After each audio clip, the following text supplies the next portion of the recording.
Puka Nacua is a player who went from 5th round selection to NFL superstar in one game, one season, as a rookie. He was a player no one was talking about before the 2023 season. A guy who was cemented as an average backup and special teamer before he even played a snap of NFL football. What was the NFL getting wrong on him, and how did he prove him wrong? Let's find out. A 40-yard dash is a drill that everyone tunes into at the NFL Combine. Regardless of position, if you run a fast 40-yard dash, it is almost a guarantee you will be drafted higher than originally expected, especially for wide receivers. And the 40-yard dash has always been the staple for how fast a guy is. If a guy runs a slow 40-yard dash, then he is seen as a bad athlete and a slow player. For Puka Nacua, his 40-yard dash was not great. On his pro day, Puka ran the 40 in 4.57 seconds, which is far off from what teams want to see wide receivers running the 40-yard dash, because the actual desired time for the 40-yard dash for wide receivers is at 4.4 seconds. And Puka Nacua definitely didn't hit that threshold. But this is where NFL teams got it wrong in Puka though.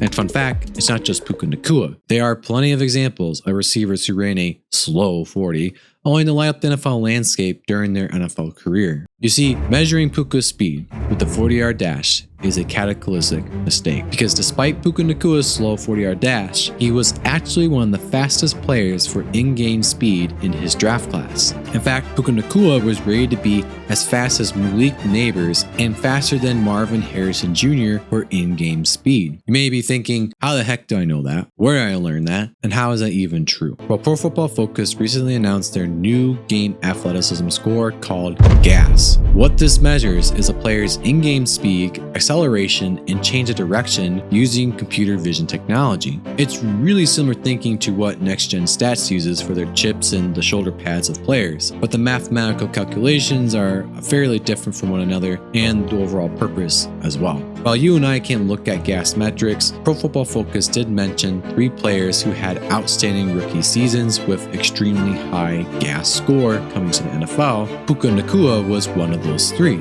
And later on in the article, they went on to show the GAS percentiles for the 2024 wide receiver draft class, displaying Malik Neighbors and Marvin Harrison Jr. Again, Puka Nacua was in the same percentile as Malik Neighbors. But the NFL teams didn't know this until PFF officially announced this in early January of 2024, right? Actually, no. Interesting enough, NFL teams have had access to this revolutionary data for years now, even though it wasn't quite public information yet. Every NFL team pays for PFF's special metrics and analytics, and it seems the Rams and a few others are truly the ones utilizing it. Steve Palazzolo, who is head of the PFF product, talks about Puka Nacua and the GAS score here. We're going to start promoting this a little bit more soon, but just want to highlight Puka Nacua. We have player tracking data for games for college using computer vision, so basically replicating what NGS has. So not the chip in the shoulder. Not the chip in the shoulder, but we use computer vision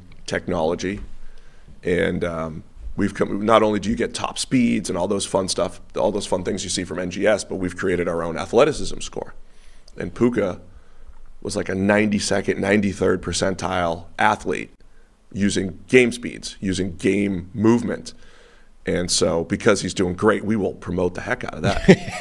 Right? That's just how it works. All right, so we know what teams and analysts were saying about Puka Nacua's lack of speed. That's not the only knock on Puka Nacua, though. Interesting enough, the other thing that was the main knock on Puka really doesn't make any sense. It's something that is now rare to see because the number of cornerbacks capable of executing it is far and few in between. Plus, defenses have evolved into zone-heavy schemes and therefore moving away from man coverage. For Puka Nacua, I guess he struggles against press man coverage, so much so that Zancer line felt it was enough that it would have made him basically not draftable, because he says Puka is estimated to get drafted in the 6th or 7th round. I have a big problem with this analysis though. I may not be a film guru or NFL scout for that matter, but I don't think he was or is that bad against man coverage. It's certainly not a strength of his, but using Pro Football Focus's receiving versus scheme grades data for the 2022 college season, we see Puka Nacua was graded a little above average against man coverage in the 2022 season. In comparison to other wide receivers, he definitely wasn't elite against man coverage, but he was good. Looking at some of the actual game film on Puka in college, you can see for yourself he's not getting clamped in the way that his draft profile suggests he should. You notice that he doesn't have that electric twitch, but he's still beating pressman coverage. Even if it's ugly, a win is a win. Now, looking at what he's done against man coverage in the NFL, you can see that he's consistently winning. This is looking at him running at various routes against man-to-man. The point I'm trying to make is that the whole narrative of him not being able to beat pressman coverage is not consistent with what the film is showing at the college level or the NFL level. And to back that up with more data, Pro Football Focus graded Puka Nacua with a 78.3 overall receiving grade against man coverage in the NFL for the 2023 season. This ranks 23rd out of all the NFL wide receivers. Puka Nacua proved everyone wrong. He's shown at the NFL level that he can beat man coverage consistently despite his lack of speed and twitch. Not only that, but he showed in college he could do that as well. And it does help he did go to one of the best situations, given what he excels at, in a place where they are ahead of the curve for coaching with Sean McVay and being with a QB like Matthew Stafford. And I don't say that to take away from what he's done this past year or what he could do in the future, rather to point out that going to the Rams was the best scenario for maxing out his skill set, because instead of going to the Panthers or the Patriots where those places are dumpster fires, poor Drake May, he went to a situation where his skill set's only going to be enhanced. See, Puka Nacua's best strength is his ball skills, whether it's his contested catch ability or using his strength and hand fighting skills to get that extra bit of separation at the catch point. This is really a great fit for how Matthew Stafford likes to play the game and what Stafford's best attributes are as well. It's a great fit. Matthew Stafford is your classic gunslinger, rifling throws, fitting the ball in the tight windows, throwing it up to a receiver, allowing him to make an elite play. Puka and Stafford are perfect for those reasons. The 2023 season encapsulated just that. Stafford built that bond, that trust with Puka, starting with the first game of the season, then to play after play, game after game, putting together a historic season.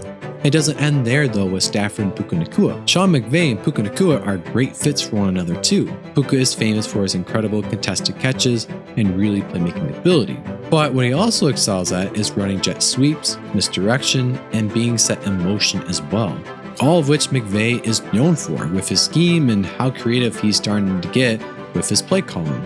McVay could have stopped that calling plays where Puka is just getting the jump balls and go routes or posts or corners, or even the staple old Robert Wood role of running deep dig routes, taking advantage of the good old crossing route that Sean likes to call, which Puka was also seen doing a lot at BYU.